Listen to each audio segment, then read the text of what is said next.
যে মহান আল্লাহ তাআলা আপনাকে আমাকে যাচাই বাছাই করে অত্যন্ত ভালোবেসে মহাব্বত করে আল্লাহ তাআলার ঘরে আসার এবং বসার তৌফিক দান করেছেন। এজন্য আমরা সকলেই দিল থেকে শুকরিয়া আদায় করি, বলি আলহামদুলিল্লাহ। মোহতারাম হাজরিন, সম্মানিত মুসল্লিয়ানি কারাম, আজকে আমার বয়ানের বিষয়বস্তু হলো কারবালার ইতিহাস, কারবালার ঘটনা।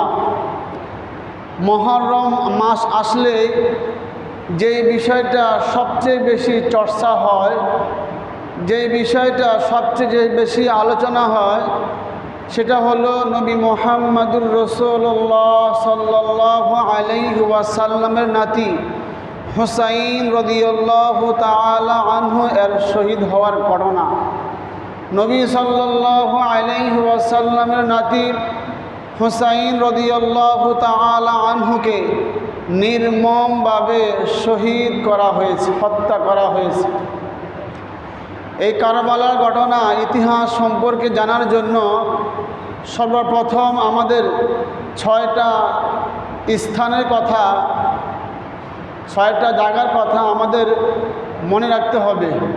1 নম্বর হলো ইয়ামান, 2 নম্বর হলো মদিনা, 3 নম্বর হলো বসরা, 4 নম্বর হলো কুফা, 5 নম্বর হলো দামেস্ক, 6 নম্বর হলো মিশর। 6টা স্থানের নাম বুঝলেই, মুখস্থ করলেই তাহলে সহজে বুঝতে পারবেন ঘটনা। আল্লাহ পাক রব্বুল আলামিন পবিত্র কোরআনে কারীম আল্লাহ বলেন, মুমিনদের সবচাইতে গুরুতর শত্রু হলো ইহুদিরা। মুমিনদের সবচাইতে গুরুতর, সবচাইতে শত্রু সেটা হলো ইহুদিরা, খ্রিস্টানরা। নবী মুহাম্মদুর রাসূলুল্লাহ সাল্লাল্লাহু আলাইহি ওয়াসাল্লামের যখন প্রাণটা বের হয়ে যাবে মুমূর্ষ অবস্থায়, নবী সাল্লাল্লাহু আলাইহি ওয়াসাল্লাম ইহুদি এবং খ্রিস্টানের জন্য তিনি বদদুয়া করেছেন।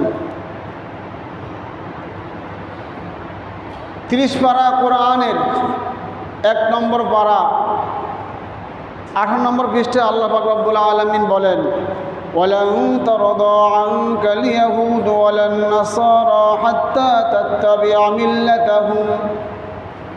হে নবী মুহাম্মদ, ইহুদিরা কখনোই আপনার প্রতি সন্তুষ্ট হবে না, খ্রিস্টানরা কখনোই আপনার প্রতি সন্তুষ্ট হবে না যতক্ষণ পর্যন্ত না আপনি তাদের ধর্মকে মেনে না নেবেন। তাদের ধর্ম মেনে নিলেই বাস আপনি, ওরা আপনার প্রতি বাস খুশি হয়ে যাবেন।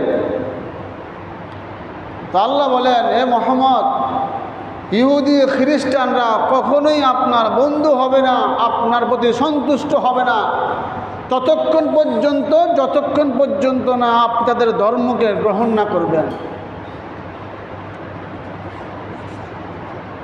20 পৃষ্ঠায় আল্লাহ বলেন, সূরা বাকারার 1ম পারার 20 নম্বর আল্লাহ বলেন, ওয়াকালু কুনু হুদান আও নাসারা তাহদাদুন। ইহুদিরা দুনিয়ার মানুষকে দাওয়াত দেয়, এই দুনিয়ার মানুষরা তোমরা ইহুদি হয়ে যাও, হেদায়েত পাবা, তাহতাদুন, হেদায়েত পাবে। খ্রিস্টানরা বলে, এই দুনিয়ার মানুষরা তোমরা সকলে খ্রিস্টান হয়ে যাও, তোমরা হেদায়েত পাবে। নবী মুহাম্মদুর রাসূলুল্লাহ সাল্লাল্লাহু আলাইহি ওয়াসাল্লাম তাদেরকে মক্কা এবং মদিনা থেকে বের করে দেন। তাহলে খ্রিস্টানরাও মানুষদেরকে দাওয়াত দেয় খ্রিস্টান হওয়ার জন্য, ইহুদিরাও দুনিয়ার মানুষকে দাওয়াত দেয় ইহুদি হওয়ার জন্য। তো নবী মুহাম্মদুর রাসূলুল্লাহ সাল্লাল্লাহু আলাইহি ওয়াসাল্লাম তাদেরকে মক্কা থেকে মদিনা থেকে বের করে দেন। বের করে দেওয়ার পর কিছুকাল খাইবারে অবস্থান করেন। অবস্থান করার পর সেখান থেকেও মুসলমানরা তাদেরকে তাড়িয়ে দেন, ইহুদি এবং খ্রিস্টানকে। ইহুদিরা ভাবলো, খ্রিস্টানরা ভাবলো যে আমাদের কোথাও জায়গা হচ্ছে না, মুসলমানরা আমাদেরকে মক্কায় থাকতে দিচ্ছে না, মদিনায় থাকতে দিচ্ছে না, খাইবারও থাকতে দিচ্ছে না। একটা হিংসা হয়ে গেল, একটা রাগ হয়ে গেল ইহুদিরা। কারণটা হলো কি? তো ইহুদিরা হযরত আবু বকর রাদিয়াল্লাহু তাআলা আনহু, ইসলামের প্রথম খলিফা, দ্বিতীয় খলিফাকে হযরত ওমর রাদিয়াল্লাহু তাআলা আনহু, তাদের শুরু জমানায় চক্রান্ত করার জন্য, ষড়যন্ত্র করার জন্য ইহুদি এবং খ্রিস্টানরা চক্রান্ত চালাইছে, কিন্তু প্রকাশ করতে সাহস করে নাই। হযরত আবু বকর ওমর তাদেরকে একবারে মদিনা থেকে বের করে দেন, একবারে বের করে দেন, যেন আর না আসতে পারে। তো ইসলামের প্রথম খলিফা হযরত আবু বকরের খেলাফতের কাল ছিল সামান্য, বেশি ছিল না। হযরত ওমরের খেলাফতের কাল ছিল একটু দীর্ঘায়িত। তাই দুজনে মিলেই তাদেরকে একবারে বের করে দিলেন মদিনা থেকে, যার যেন না আসতে পারে। এই ইহুদিরা মুসলমানদের মধ্যে, সাহাবায়ে কেরামের মধ্যে সবচাইতে নম্র, ভদ্র, লাজুক যে সাহাবী, তাকে বেছে নিলেন। কেন? তাদের ষড়যন্ত্র বাস্তবায়ন করার জন্য। কাকে বাছলেন? খলিফা উসমান রাদিয়াল্লাহু তাআলা আনহুকে। যে উসমান অনেক নম্র, অনেক ভদ্র, অনেক লাজুক মানুষ। ইয়ামানে একটা লোক ছিল আব্দুল্লাহ ইবনে সাবা। সেই মুসলমানদের জয়, মুসলমানদের উন্নতি তার সহ্য হচ্ছে না। ইহুদিরা কিন্তু দেখবেন ছোট থেকে কাজ শুরু করে, সেটা আস্তে আস্তে অনেক বড় হয়ে যায়, বড় করে পরবর্তীতে গিয়া ডাকে যাবে গিয়া। পিছনের ইতিহাস একটু খেয়াল করেন। হিটলার, আপনার অনেকে নাম শুনছেন হিটলারের কথা। হিটলার বহু ইহুদিকে হত্যা করছে। স্যাম্পল কয়েকজন ইহুদিকে তারা রেখে দিয়েছেন। এই কয়েকজন ইহুদি স্যাম্পল হিসাবে তারা সারা পৃথিবীর মানুষকে নাচাইতেছে বর্তমানে। তো হিটলার এত ইহুদি হত্যা করেছে, কয়েকজন ইহুদিকে রেখে দিছে। কেন? এখন বুঝো কেন হত্যা করলাম আমি ইহুদিকে। তো এই কয়েকজন ইহুদি সারা পৃথিবীর মানুষদেরকে নাচাইতেছে। তো আব্দুল্লাহ ইবনে সাবা তিনি মদিনায় চলে গেলেন। মদিনায় চলে গেলেন একবারে দরবেশ সাইজা, একবারে গুন্টা মুন্টা দিয়া, একবারে পায়জামা পাঞ্জাবি পরা মদিনায় চলে গেলেন। সেখানে গিয়া এখানে নামাজ পড়েন, ওখানে নামাজ পড়েন, এখানে নামাজ পড়েন, ওখানে নামাজ পড়েন, এবাদতবন্দি করেন। তার এবাদত দেখা মদিনার মানুষেরা খুশি, আনন্দ। অথচ সে হলো ইহুদিদের গডফাদার, নেতা। কিন্তু লেবাস তো বুঝতে পারে নাই। মাথায় টুপি আছে, দাড়ি আছে, গায়ে পাঞ্জাবি আছে, পায়জামা আছে, বুঝতে পারে নাই। তো তার এবাদত দেখা মদিনার মুসলমানরা অনেক খুশি, মক্কার মুসলমানরা অনেক প্রশংসিত করে তার এবাদতের কথা শুই না। অনেকেই খুশি, অনেকে আনন্দ। যখন তার এই কথা খলিফা উসমান রাদিয়াল্লাহু তাআলা আনহুর কানে পৌঁছাইল, কয়েকদিনের পরে এই আব্দুল্লাহ ইবনে সাবা, ইহুদিদের লিডার, তিনি উসমানের কাছে গেলেন। যাওয়ার পর বললেন, আমাকে রাষ্ট্রীয় কোনো কাজ দেওয়া যায় না? উসমান রাদিয়াল্লাহু তাআলা আনহু বললেন যে না। যখনই তিনি না করলেন, তারপর থেকেই বাস জনগণের সাথে, মানুষের কাছে উসমান রাদিয়াল্লাহু আনহুর বদনাম করতে শুরু করলো। ওসমান এই ভালো না, ওসমান সেই ভালো না, ওসমানের যোগ্যতা নাই, ওসমান দেশ চালাইতে পারে না। আর জানো ওসমান যে টাকা পয়সা দান করে এটা সব হলো রাষ্ট্রের, ওসমানের না। নাউজুবিল্লাহ। তো কিছু কিছু নামদারি মুসলমান সেটা করলে বিশ্বাস যে যখন নাকি এই কথা নবী সাল্লাল্লাহু আলাইহি ওয়াসাল্লামের জামাই আলী এর নিকটে পৌঁছাইল, তখন আলী রাদিয়াল্লাহু আনহু মানুষকে বুঝাইলেন যে আব্দুল্লাহ ইবনে সাবা লোকটা সুবিধা না, লোকটা বেশি ভালো না। তো খলিফা ওসমান রাদিয়াল্লাহু তাআলা আনহু তাকে মদিনা থেকে বের করে দেন। সে চলে গেল বসরায়। সেখানে গিয়ে খলিফার বিরুদ্ধে মুসলমানদের ইমানদারদেরকে উস্কাইতে লাগলো, ফুসকাইতে লাগলো। ওসমানের রাজত্ব ভালো না, ওসমানের শাসন ভালো না, ওসমানের কোনো যুক্ত নাই, কোনো যোগ্যতা নাই। তো নবীর এক সাহাবীর সাথে তার দেখা হয়, আব্দুল্লাহ ইবনে সাবার, বসরার মধ্যে। সে বলল, তোমাকে তো সুবিধা মনে হচ্ছে না, এখান থেকে ভাগো। তো বাস তাকে বের করে দিল বসরা থেকে। সে চলে গেল কুফায়।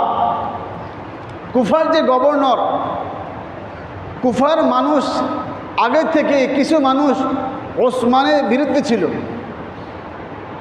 তো বাস সেখানে গিয়ে মিলছে ওসমানের কথা, তাদের সমালোচনা বাস একদারে বসে বসে বলতেছে।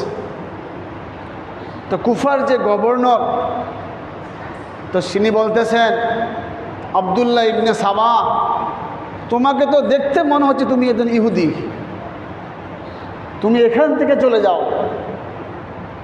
তো আব্দুল্লাহ ইবনে সাবাকে কুফা থেকে বের করে দিলেন, চলে গেলেন দামেস্কে। দামেস্কের যে গভর্নর মুআবিয়া রাদিয়াল্লাহু তাআলা আনহু, তিনি যখন তার কার্যকলাপ দেখলেন যে ইহুদি মানুষের মধ্যে ঝগড়া ফাসাদ লাগানোর জন্য কিভাবে মুসলমানদের ঐক্য নষ্ট করা যায়, এই চলছে পায় তারা, তখন যে গভর্নর মুআবিয়া তাকে দামেস্ক থেকে বের করে দেন, এখান থেকে চলে যাও। চলে এলো মিশরে। এই মিশরে আইসা বড় একটা জামাতকে তৈরি করলো আব্দুল্লাহ ইবনে সাবা, ইহুদিদের লিডার। তার ব্যাস ছিল কি? মুসলমানি। মাথায় টুপি ছিল, গায়ে সুন্নতি জামাতে ছিল, পায়ে পরনের মধ্যে পায়জামা ছিল, কিন্তু উপরের মধ্যে মুসলমানি লেবাস, ভিতরেই ইহুদিদের লিডার। তো মিশরে চলে গেলেন। মিশরে চলে যাওয়ার পর বড় একটা জামাতকে তারা তৈরি করলেন। আব্দুল্লাহ ইবনে সাবা কি বললেন? যে বললেন ওসমানের খেলাফত ভালো না, তার কোনো যোগ্যতা নাই, তার কোনো ক্ষমতা নাই, তার কোনো বেশি চালাক না, আমাকে দায়িত্ব দেওয়া হোক। তো আব্দুল্লাহ ইবনে সাবা গেলেন মক্কায়। কেন? ষড়যন্ত্রকে বাস্তবায়ন করার জন্য। পারলেন না, গেলেন সেখান থেকে মদিনায়, সেখান থেকেও তাড়িয়ে দিলেন। গেলেন বসরায়, সেখান থেকে তাড়িয়ে দিলেন। গেলেন কুফায়, সেখান থেকে বের করে দিলেন। গেলেন দামেস্কে, সেখান থেকে বের করে দিলেন। এরপর গেলেন মিশরে। মিশরে বাস একটা জামাতকে তৈরি করে আসলেন একবারে মদিনায়। জামাত মানে কি? জামাত শিবির নাকি? না, জামাত শব্দের অর্থ হলো দল। কি বলেন? দল, বল। খালি জামাত ইসলাম না, খালি শিবির না, দল। এই শব্দটার আরবি হলো জামা, জমা মানে জামাত। জামাত শব্দের অর্থ হলো দল। খালি জামাত শিবির না, খালি হে জামাত, হে জামাত, দল, দল। তো তিনি বড় একটা দলকে বায়ার করিয়া চলে আসলেন মদিনায়। আসার পর মুসলমানদেরকে, ইমানদারদেরকে আগের থেকে ফুসলাইলেন কি, যে ওসমানের রাজত্ব ভালো না, তার শাসন ব্যবস্থা ভালো না, তার যোগ্যতা নাই, তিনি দেশকে পরিচালনা করতে পারে না। তো ওসমান রাদিয়াল্লাহু তাআলা আনহু শুক্রবারের দিনেই জুমার নামাজ পড়ার জন্য, খুতবা দেওয়ার জন্য তিনি গড় থেকে বের হইলেন। গড় থেকে বের হওয়ার পর তিনি খুতবা দিবেন, এমন সময় মসজিদের কোণ থেকে বলতে লাগলো, এই ওসমান,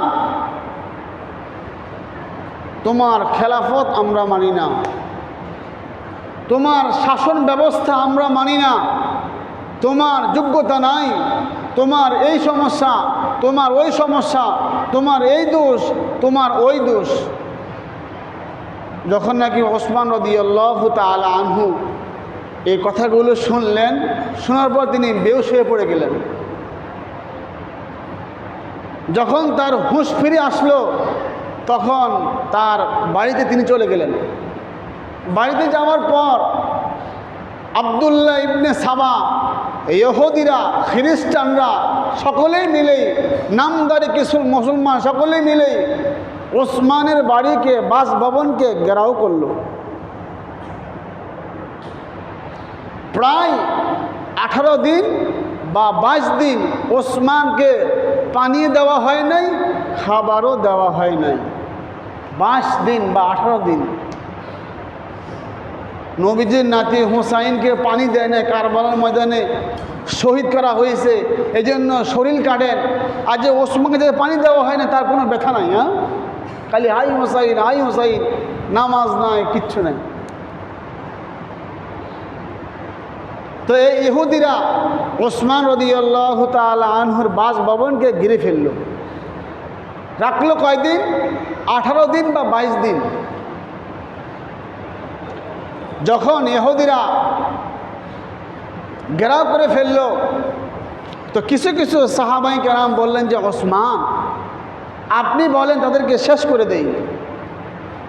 ওসমান রাদিয়াল্লাহু তাআলা আনহু বললেন, আমার শাসন অবস্থায়, আমার খেলাফতকালে, আমার রাজত্বকালে এক মুসলমানের তরবারির নিচে আর এক মুসলমান চলে যাবে, সেটা আমি চাই না, আমি চাই না। এখন তো তাই হচ্ছে, এক মুসলমান আরেক মুসলমানের বিরুদ্ধে গীবত করতে থাকে, গীবত করতে থাকে, শেকায়ত করতে থাকে, রাস্তাঘাটে, দোকানপাটে, এখানে সেখানে। কেন ভাই, কেন? তো ওসমান বললেন যে, আমি চাই না, আমি চাই না যে এক মুসলমানের শাসন অবস্থায়, আমার শাসন অবস্থায় এক মুসলমান আরেক মুসলমানের তরবারির নিচে শেষ হয়ে যাক, এটা আমি ওসমান চাই না। ওই সময় হজের মৌসুম, মুরব্বী সাহাবাই কেরাম হজে গেলেন। যাওয়ার পর যখন এই কথা শুনলেন যে ওসমানের বাড়িকে ঘেরাও করছে ইহুদিরা, তখন সকলেই পরামর্শ করলেন। পরামর্শ করার পর যারা যুবক ছিলেন, যুবক ভাই, তাদেরকে বললেন যে ওসমানের বাড়িকে পাহারা দেওয়ার জন্য। ওই পাহারা দেওয়ার কাজেই নবী সাল্লাল্লাহু আলাইহি ওয়াসাল্লামের 2 নাতনি ছিলেন, হাসান রাদিয়াল্লাহু তাআলা আনহু, হুসাইন রাদিয়াল্লাহু তাআলা আনহু, 2 ভাই ছিলেন, তার বাড়ি পাহারা দিচ্ছেন।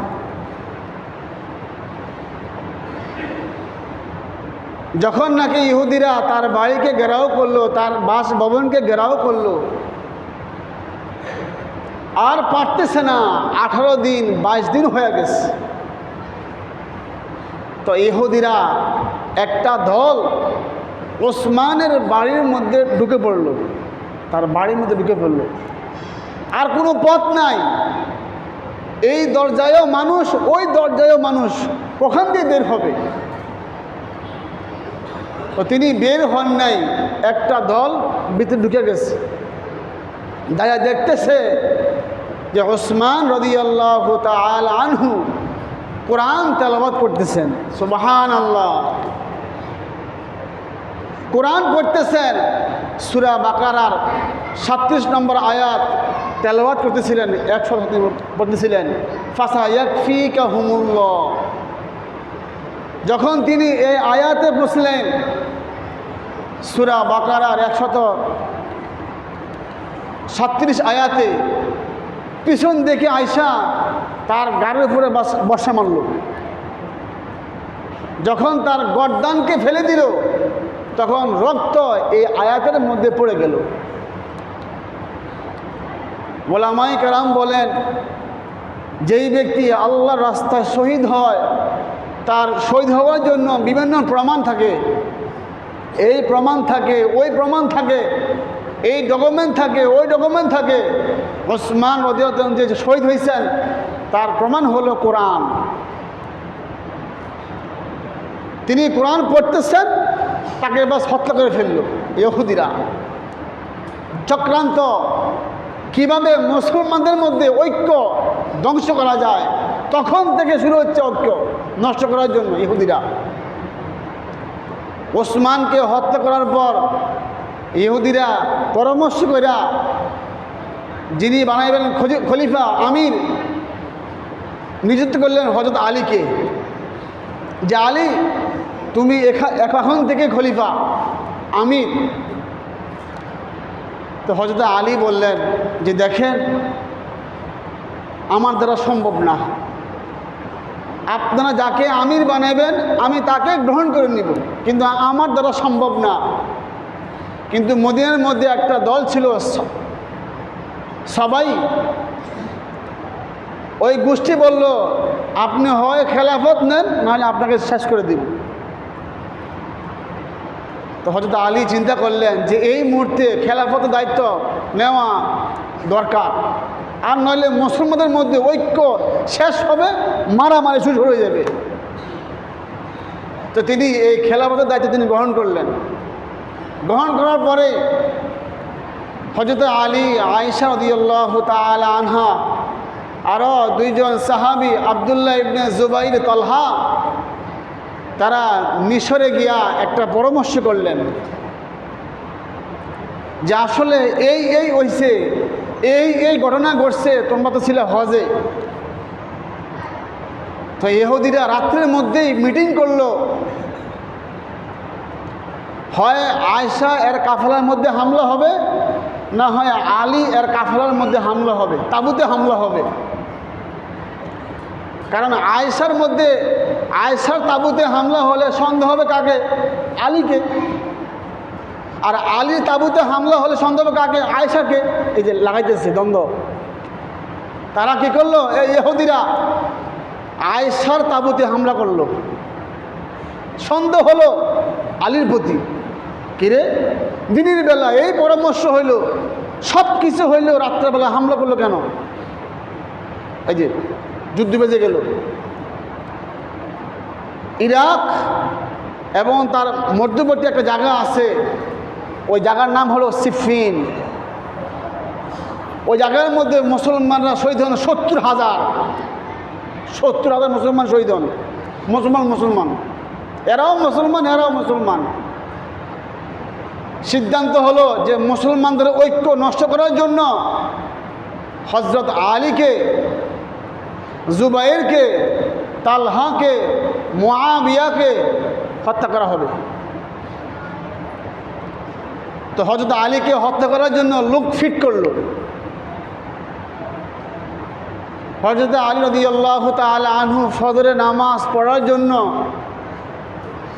মসজিদে প্রবেশ করলেন, এমন টাইমে বাস তার গড়টা কেটে ফেলল ইহুদিরা, তার চক্রান্ত। তো সাহাবায়ে কেরামের মধ্যে একটা প্রেশার হয়ে গেল যে এরপরে খলিফা কে হবে। নবী সাল্লাল্লাহু আলাইহি ওয়াসাল্লামের নাতি হাসান রাদিয়াল্লাহু তাআলা আনহুকে তার খেলাফতের দায়িত্ব দেওয়া হলো। তিনি যোগ্যতাও ভালো, বিচক্ষণ ব্যক্তি। তো যখন তাকে দায়িত্ব দেওয়া হলো, ইহুদিরা আবার ষড়যন্ত্র করতে লাগলো যে মুসলমানদের ঐক্য এখনও শেষ হয় নাই, তো হাসান রাদিয়াল্লাহু তাআলা আনহু তিনি তার খেলাফতকে যিনি দামেস্কের গভর্নর মুয়াবিয়াকে বাস দিয়ে দিলেন যে আপনি মুরব্বী মানুষ, আপনি আমার বয়সে বড়, আপনি সব থেকে বড়, আপনি এই খেলাফতের দায়িত্ব আপনি নেন। তো হাসান রাদিয়াল্লাহু তাআলা আনহু তার খেলাফতের দায়িত্ব মুয়াবিয়াকে দিলেন। দেওয়ার পর ইহুদিরা চক্রান্ত করলো কিভাবে মুয়াবিয়া এবং হোসাইনের মাধ্যমে একটা যুদ্ধ লাগানো যায়। খালি খোসায় যুদ্ধ করেন না, যুদ্ধ করেন না, যুদ্ধ করেন না। আরে কি যুদ্ধ করবে বলো? এরাও মুসলমান, এরাও মুসলমান। এক সময় শুনতে শুনতে শুনতে শুনতে কুফা থেকে পাঠাইলো চিঠি হোসাইনের কাছে কুফার জনগণ যে আমরা আপনার প্রতি পাগল, আমরা আপনার আসক্ত, আপনি একটু কুফায় আসেন, আমরা আপনার কথা চলবো, আমরা আপনারে মানব। তো এই নবীজির নাতিকে হোসাইনকে বহু সাহাবায়ে কেরাম বলেন যে আপনি যায়েন না, আপনি যায়েন না কুফায়। তো যখন নাকি হোসেন উদ্দান বললেন যে যেখানে মুসলমান কোনো উদ্দেশ্যে বের হয়ে যায় সেখান থেকে আর ফিরে আসে না, তাই তিনি কুফায় চলে গেলেন। কুফায় যাওয়ার পর কুফার ওই যে বাহিনী ধরে ফেলল। তো বলল যে আপনি হয় আপনার ভাই যে খেলাফতের দায়িত্ব দিল মুয়াবিয়াকে, এর মধ্যে সমাধান কি? তো মুয়াবিয়ার বয়স যখন শেষ পর্যায়ে একবারেই মৃত্যু সজ্জায়, তখন তিনি খেলাফতের দায়িত্ব দিলেন কারে? তার ছেলে ইয়াজিদকে। ইয়াজিদ যখন বাস খেলাফতের দায়িত্ব নিলে, কাফেররা ইহুদিরা চক্রান্ত করতে লাগলো যে মুসলমানের মধ্যে বাস লাগাইয়া দেয়, দ্বন্দ্ব। তো পরামর্শ হলো যুদ্ধ লাগেন, যুদ্ধ লাগেন, যুদ্ধ বাজান। তো পরামর্শ হলো যে কুফার লোকেরা অনেক সাহাবায়ে কেরাম নিষেধ করছেন যে হুসাইন আপনি আমাদের এলাকায় আসেন, আমরা আপনাকে মানব। বহু সাহাবায়ে কেরাম তাকে নিষেধ করেছেন যাওয়ার জন্য। তিনি গেলেন। যাওয়ার পর ইহুদিরা তাকে বেশন করে ফেলল। এরপর বললেন হুসাইন বললেন, হয় আমাকে ইয়াজিদের কাছে নাও, না হয় আমাকে পাঠিয়ে দাও আমার এলাকায়, আর না হয় আমাকে ছেড়ে দাও। তো ইহুদিরা বলল যে না, আপনাকে গ্রেফতার করা হবে। তো নবীজির নাতি হুসাইন বললেন যে কেন? আমি তো কোনো দোষ করি নাই, আমি তো কোনো অপরাধ করি নাই। বাস লেগে গেল যুদ্ধ। ইয়াজিদ এবং হোসেন এই এক দল, হে আরেক দল। লেগে যাওয়ার পর তিনি যখন যুদ্ধের জন্য পরামর্শের জন্য ইয়াজিদের কাছে যাবেন, মাঝখানে একটা পথ আছে কারবালা। ওই কারবালার প্রান্তে তিনি একাই জিহাদ করলেন। জিহাদ করতে করতে তিনি বাস ক্লান্ত হয়ে গেলেন। বহু মুসলমান তরবারির নিচে চলে গেছে, বহু মুসলমান হত্যা হয়েছে, শহীদ হয়ে গেছে, শুধু তিনি একাই বেঁচে আছেন। তিনি জিহাদ করতে করতে তিনি একাই পড়ে গেছেন, ক্লান্ত হয়ে গেছেন। একটা গাছের নিচে তিনি বসলেন, ক্লান্ত হয়ে গেছেন। তার সাথে পানি ছিল, পানি খাবে এমন টাইমে বাস সিমার, যিনি নবীজির নাতিকে হত্যা করেছেন হুসাইনকে, তার নাম হলো সিমার, সে বাস তাকে হত্যা করে ফেললো, একদম বাস ফেলে দিল। তো মুসলমানদের ঐক্য, মুসলমানদের একমত তখন থেকে ইহুদি খ্রিস্টানরা চলছে পায় তারা নষ্ট করার জন্য। আজও তাই, আজও তাই। মুসলমান সারা পৃথিবীতে এক হচ্ছে না কেন? ফিলিস্তিনে কত হামলা হয়েছে, ইসরায়েল হামলা করলো, বহু মুসলমান রাষ্ট্র আশ্বাস দিয়েছে যে আমরা তোমাদের সাথে আছি, আমরা তোমাদের সাথে আছি। হামাস, আমরা তোমাদের সাথে আছি, কাজে নয় মুখে আছি। ইতিহাস একদিন লেখা থাকবে, একদিন পড়বেন ইতিহাস যে ফিলিস্তিন একাই লড়েছিল আর কেউ ছিল না। ফিলিস্তিন একাই লড়ছিল খ্রিস্টানের বিরুদ্ধে, ইহুদির বিরুদ্ধে। কোনো মুসলমান আজ আমাদের কাজে আসে নাই। কই, কোথায় গেলেন? এই যে এত হামলা হলো গাজায়, এত বোমা বিস্ফোরণ হলো, একটা মানুষও নাই, সমস্ত ঘরবাড়ি শেষ। কই, ইরাক কোথায়, ইরান কোথায়, সিরিয়া কোথায়, দামেস্ক কোথায়, মদিনা কোথায়, মক্কা কোথায়? বলেন, লগেই তো মিশর, লগেই তো ইয়ামান, লগেই তো ইরাক। সবাই আশ্বাস দিয়েছে যাও তোমাদের সাথে আসি। কোথায়? ফিলিস্তিন শেষ হয়ে গেল, গাজাবাসী শেষ হয়ে গেল গা, মুসলমান আর আসলো না। এই জন্য মুসলমানদের ঐক্য এখনো নাই, এখনো দরকার।